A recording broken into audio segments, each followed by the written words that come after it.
Welcome to the City Pigeons Podcast, the first ever episode of the City Pigeons Podcast. Couldn't be more excited to be here. I'm here with my partners in crime, Roger Rocker Matthews, What Mike up? Meech. What's up, fellas? How you doing? Good, man. You guys feeling good tonight? Feeling pretty good tonight. Good. Ready? Feeling all right. You ready to kick this thing off? Yeah. Here we go. It's going to be a whole lot of fun. For me, it's just been a long time coming, getting to do something creative like this. During the pandemic, I know we were all kind of like sitting at home thinking about different things we could get into. And for me, just very excited to be here to do this and get this thing rolling, talk to you guys every week. Did you guys have any of those pandemic, moments where you're like, gee, I really need to get out of the house and do something different? As soon as I can get out, I was out there golfing. I got 5 kids. Every moment of the pandemic was an I got to get out of here moment. Yeah, I guess you live in that world with 5 kids. But, this show to me is really going to be about really talking about what it's like to be a Philadelphian, right? And we certainly are going to focus a lot on sports. And the reason behind that is because to me, at least in my experience, and I think we share this experience, being a sports fan is part of being a Philadelphian. I realize there are Philadelphians out there that aren't sports fans, but at least for Lamos. me, what'd you say? They're called lamos. Lamos. So, well, hey, we're not going to pass judgment, but I will. I am. You're going to pass it? Okay, fair enough. I think for people like us in our social circles and our networks and just what it means to be part of this ecosystem, being a fan of sports is a huge part of it. And there's just so much that goes into that. And, we're never going to be getting into stats as X's and O's as much of experts as I know you guys are. I really like all the little things that nobody talks about, that are just the idiosyncrasies of what it's like to be a fan, how we relate to the team, how we relate to each other, the ways we engage in today's crazy world with social You're media. like a fan psychologist. Yeah, I actually think that's a good characterization. I just think Like that psychologist? Dr. Fraser Crane of Philadelphia sports. I don't want to put myself out there as being an expert about anything per se, but I Dr. do. Crane, you say? Fraser Crane. You know ever Fraser seen Crane? Fraser? Oh, I mean, Fraser. Yeah. He's a psychologist. Yeah, that's not my bag. I mean, can we be honest? Frasier was the whitest show that's ever White as existed. fuck. Waff. That was a funny show. I like that. But yeah, like just the way that we, our whole mood is so dictated by everything that happens with sports on a day in, day out basis. Are you trying to say that one loss could ruin an entire week as a Philadelphian? Absolutely. I don't believe it. I think that goes without saying. I think it absolutely goes without saying. So I want to reserve the right to get into things that aren't just sports because I think we all share a common bond, growing up in Philly, the arts, the culture, the music, the food, whatever it is. The things that you find yourself texting with your buddies about, sending clips about on a day in, day out basis. That's the stuff that really, I like to really think about. So that's the kind of thing we're going to get into. And I think it's important for everybody to know why this particular group of people are here. These are 2 guys that I go back a long way with. And I'm going to start with you, Meech, just because even though Rock and I have been, rolling together since high school, which is longer ago than I'd like to admit. Very long time Meech ago. and I go back to, Meech, what do you think? Like 92, 93? We're dating ourselves here, but. I'd say it was 92-ish. 92-ish. I was probably 13, 14 years old. Right. 92-ish on the mean streets of Ocean City, New 52nd Jersey. and Haven basketball courts. Ocean City, New Jersey, America's greatest family resort. This is where I came across a young Philadelphian who just, had it dialed in, right? This guy had the Jordans. He had the sweatsuit. He knew about the roots before I even knew what the hell that was. I assure you that Meech was one cool son of a bitch at 12 or 13. I've been fresh since 87. Absolutely. There's no doubt about that. And Why 87? That's 8 years old. I think that's when I started to get it. I think that's when I started listening to rap, pretty much. All right. hey, you were the man, no doubt about it, and you still are, okay, in my book.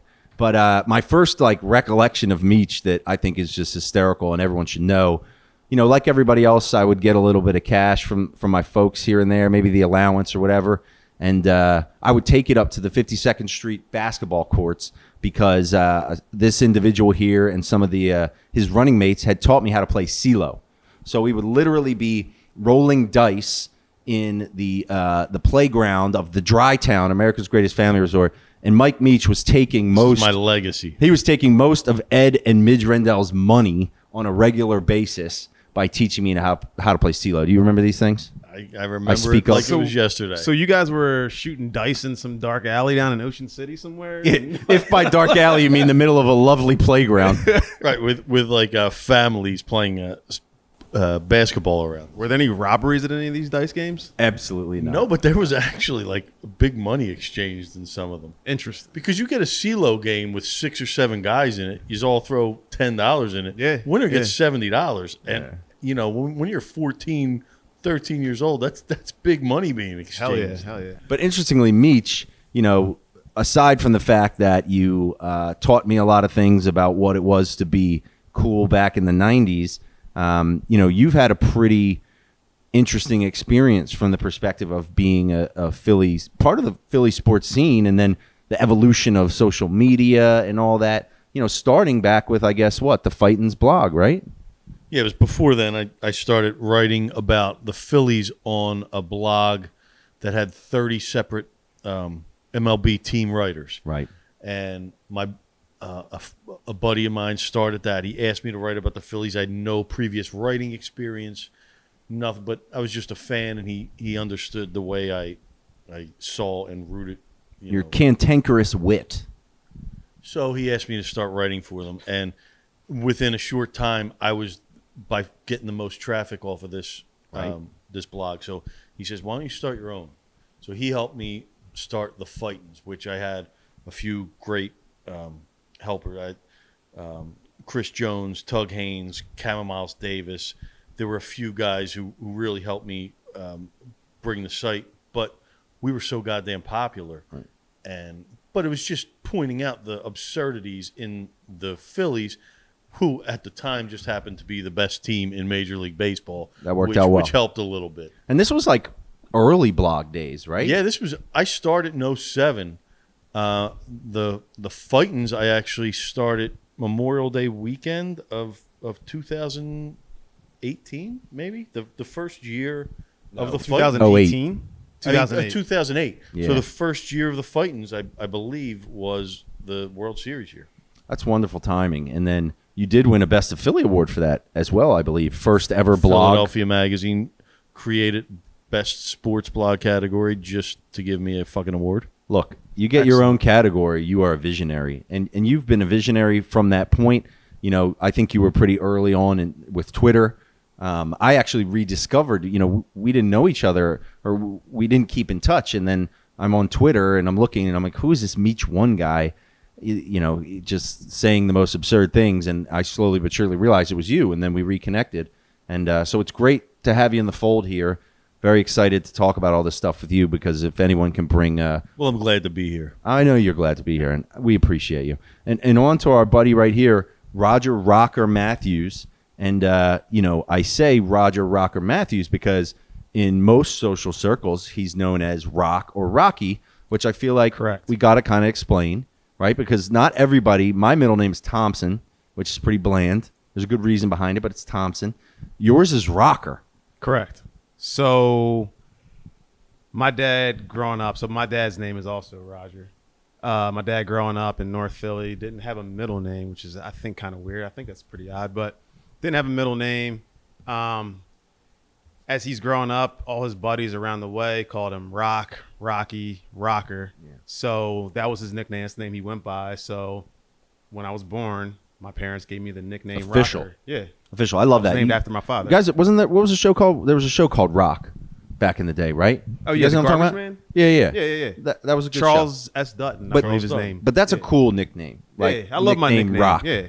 And then when people call you Rocky, it's actually not even like for Rocky. Like most people think it has something to do with the movie, but it's just an extension. Yeah, no, it's not. It works perfectly. Me being from Philadelphia, Right. The fictitious character Rocky. It's great. Yeah, I love it. Works on all levels. Yeah. And Rock and I went to high school together. So Rock came to school in 9th grade. Didn't know each other at all. Sat at the end of the bench for basketball, even though we are true hoopers. We are. There's no we were doubt balling about it. last night. A lot of bricks getting thrown up, but we don't need to get into that. But so we've known each other since then, and we've been rolling ever since. And Rock is kind of like my go-to when it comes to all sports, really, because he's always available. He goes to the games all the time. Doesn't matter if the team's good or not. I've told this story before, but we went to a game during the Andy Reid era, and he wore a paper bag over his head. The guy just shows up, and he is about that life. And I respect him for that. The best stability is availability. Absolutely. And I seem to always be available when there's a ticket just out there. Yeah, I'll go to any game. I don't care what the team's record is, how well they're doing, how shitty they're doing. Right. I'll go. Yeah, and I just enjoy the experience. You also have a very real perspective on, like you're pretty even keel. Let me ask you: is I'm always there for a free hand me out? Is that a good quality? Take it as you will. Take it as you will. But if you got tickets and you looking for somebody to go to the game, don't be afraid to hit me up because I will go. We did just equate like professional sports availability, like I'll go play in this game and gut it out, to going to a game where someone else gave you a ticket and you're going to go have a really good time. So if you pass on a free ticket, that's like load management. Exactly, or you're injury prone. You asked me to go to a game the other day, and I didn't. But see, I think it's interesting. There's a parallel there, right? Because if you're like injury prone, people like question you. Carson Wentz is a good example of this, right? But if you have that friend who like always has something going on, I got a lot of friends who I can hit up at the last minute to go to games, and they'll just I already know they're going to say no, right? They can't handle it last minute. They got all this different stuff going on. So it's like the social equivalent of being injury prone. It's a stigma. It's not a good thing. Yeah. I'm the Mikal Bridges of going to games. I don't miss the game. Ooh, that's a tough one to bring up. But I guess so. I think that both you guys represent different types of fans.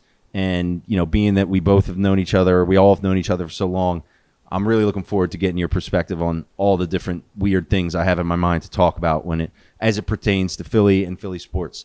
But I think it would help us to like get into a little bit about like who we are as fans, because I think that's important for people to understand. Right. And as always, I'm happy to start. I'm happy to keep talking.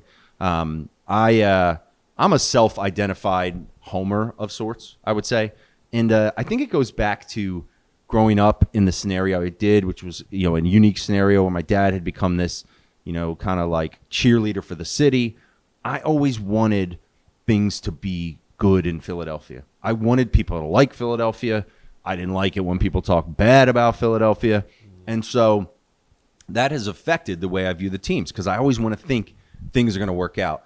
And I don't resign myself to the fact that things are as terrible as they always are until it actually happens. And I'll give you a perfect example.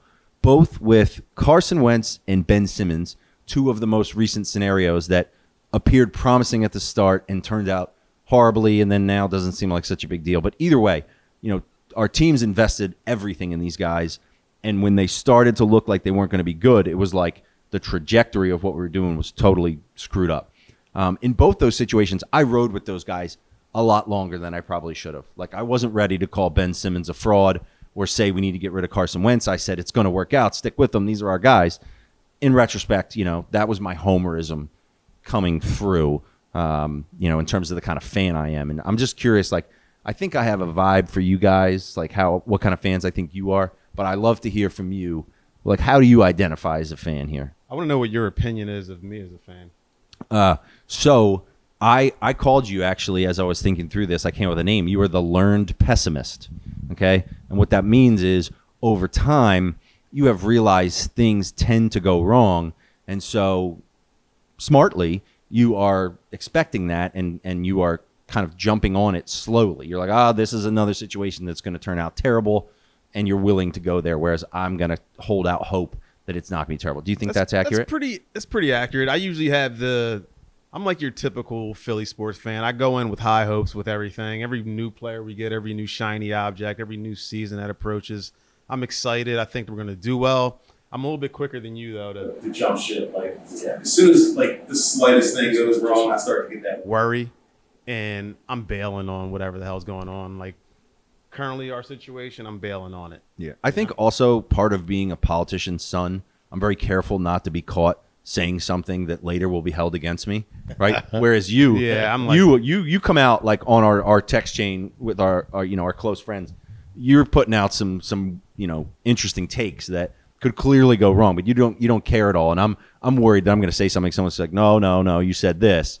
So you're willing to like really turn on I'm people. usually pretty right too. And I would venture to say the majority of the fan base is much more willing to turn on people than I am. I think I'm a little bit soft when it comes to that certain aspect of things. Yeah, I would say that learn pessimists. You like that's that? that's a good one. I think that's a great. I think I'm quicker to bail, but yeah, learn pessimist. Learn pessimist. Yeah, I like that. And Meech, for you, my take on you is like, I don't want to call you the overly cynical guy. Obviously, you're prone to harsh reactions. Instinctual vigor. You know what I mean? I think I'm more of a realist. If I had to put a label on my type of fandom, I try not to be too overly critical. But when somebody deserves it, I don't mind going overboard with it. I think that's fair. It's fair. I'm pretty fair, and I think I've seen so much shit in sports that nothing surprises me. So I try not to get too high. I try not to get too low. I try and enjoy sports more as I get older, just for what they are. Like I enjoy the ride. I could tell you right now, I was much harder on the Eagles and Phillies before they won a World Series. I feel like I've almost accomplished as a fan for those two what I needed to, and anything else I'll just enjoy. I could have 10 more Eagles Super Bowls and they won't get any less enjoyable. But I've got the one, and I got the one Phillies. I'm just looking for the Sixers really at this point. Yeah. Flyers would be pretty cool. I think I love hockey playoff runs. I agree. But the Sixers is the one I really want. Oh yeah, it's the last But one. besides that, I just really want to see them win a championship. So they make me the most angry at this point right now. Yeah. The Phillies and the Eagles, I'm a little more relaxed with, because I've seen they have some leeway. Yeah. Well, I wonder, because to me, like, the reality is we all have, at this point, especially if you grew up in the time that we did, you have the scars there. You build up a lot of scars, and you build up this kind of like pain inside. Absolutely. That manifested itself in the way you behave. Now, we did, we got the Phillies win, which obviously was just amazing, and then 10 years of not making the playoffs shortly thereafter. We got the Eagles Super Bowl. That's peak stuff right there. But, you don't know when it's going to happen again. And I feel like, at least for me, that residual doubt and cynicism just keeps creeping in. I'm trying to push it away, but it just seems to keep creeping in. Do you guys Being feel a homer. Do you guys feel that way? Like no matter what, like inside you, there is that, I don't want to call it like the negativity, but it's the feeling of being let down. Absolutely, man. I mean, it's part of the deal, you live right? in Philadelphia. You're a Philadelphia sports fan. You're used to getting let down. I mean, see, it's just happens inherent as year a after sports year. fan to be let down. True. Listen, one team wins the championship in each sport a year, so the rest of the teams are being let down. Yeah, but so we're I think always it's always relative. close. You know what I mean? It's we relative. always get close. So do you want to be like the Flyers, to where you're so goddamn bad that you don't even pay attention to what they're doing? Like, are they still playing? Who even knows? I actually don't know. Right. Or do you want to be like the Sixers, to where you're in the mix, and at least if you get a good 2-week run of basketball, you might be able to do something. Yeah, and I think that's why being in Philadelphia and being a sports fan, it's a good thing, because we always seem to be in the mix, right? But what comes along with that is, like you said, there's 3 championships a year. You're not going to win it every year. We rarely win it. So, like, you're hype every year. We're close, and we just always get let down. But at the same time, in the heat of the moment, it's so we fun. Still love to get angry and blast the team. And Absolutely. I mean, it's inherent in us. Well, if you are listening or watching, we thank you for checking this out. Thank you. Next couple episodes are going to be coming out over the next couple weeks, and we're really doing some different stuff. A lot of stuff to get into, more behind who everybody is, and get you familiar with that. And we're having fun doing it, and hopefully you guys think it's fun and worth watching. and look forward to talking to you guys next time. This isn't before you go, right? This isn't just going to be your average sports podcast where we're breaking down stats and games analysis. No, I think it's just going to be an average. Yeah. Sport, Yeah, but- it might actually. I think it's going to be it could be below average. I mean, we don't know yet where to set the bar on this thing. We're not going to be, talking about X's and O's. We're going to be No getting X's into and some real O's. stuff, some different stuff, Some real stuff. some stuff that more people can relate to, other than right, the deep sports stuff, fan. the Yeah. deep stuff. But you'll have to come back and check it out and see what we're up to. And thanks everybody for checking it out.